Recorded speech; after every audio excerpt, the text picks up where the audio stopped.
Government sector versus private sector, government job versus private job, ఏది better? మీరేమంటారు దాని మీద? ఓ చిన్న ఎగ్జాంపుల్ చెప్తాను.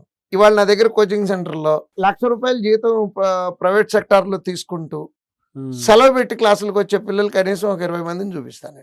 బా!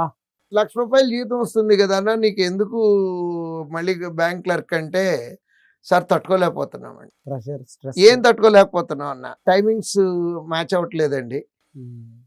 మా ఆవిడతో మాట్లాడుకోవటానికి టైం కోసం ఎతుక్కోవాల్సి వస్తుంది. నా పిల్లలతో లాస్ట్ ఎప్పుడు మాట్లాడానో గుర్తెచ్చుకోవడం కొంచెం కష్టం అవుతుంది. ఇలాంటి ఇబ్బందులు ఉన్నాయి నాకు. పబ్లిక్ సెక్టార్ అనుకోండి, ₹1 తక్కువ వచ్చినా నేను ఏ టైంకి ఆఫీస్కి వెళ్ళాలి అనేది నాకు తెలుసు. నేను ఎంతసేపు పని చేయాలి అనేది నాకు క్లారిటీ ఉంది. ఈ రకమైనటువంటి ఆలోచన విధానం కొంచెం ఎక్కువ పెరిగిందండి కోవిడ్ తర్వాత. నెక్స్ట్ అందుట్లో ఈ మారుతున్న టెక్నాలజీ అనుకున్నాము.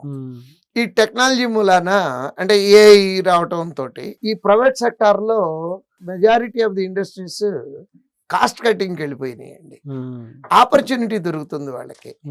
సో కాస్ట్ కటింగ్ అనేటప్పటికి ఏ లెవెల్లో ఉద్యోగాలు తీయాలి అనేది డిసైడ్ చేసుకొని సింగిల్ మెయిల్తో ఉద్యోగాలు తీసేస్తున్నారు. అదే పబ్లిక్ సెక్టార్ అనుకోండి, వన్స్ ఉద్యోగం ఇచ్చిన తర్వాత ఈవెన్ ప్రైమ్ మినిస్టర్ కాంట్రేమో మనం తప్పులు చేయనంత కాలం మన ఉద్యోగాలు ఎవరు తీయలేరండి. అంటే ఒక స్టాండర్డ్ లైఫ్